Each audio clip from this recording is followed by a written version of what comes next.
হয়েছি, আমাদের দরকার ওই সমস্ত যারা আল কুফরু মিল্লাতুল ওয়াহিদা, ওই সমস্ত কুফফারগুলোকে আমরা জানিয়ে দেওয়া, তাদের কানে আওয়াজ পৌঁছে দেওয়া যে আমরা সজাগ আছি, আমরা মুসলমান, আমরা নবীর শিক্ষার কারণে, কোরআনের শিক্ষার কারণে আমরা মেলাচুরি করি না।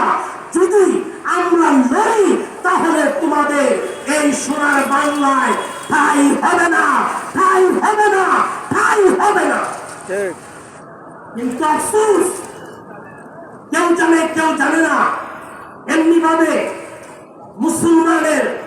মুসলমানিত্ব নষ্ট করার জন্য বিভিন্ন ষড়যন্ত্র শুরু হয়েছে, মাদ্রাসা বন্ধ করার চক্রান্ত শুরু হয়েছে।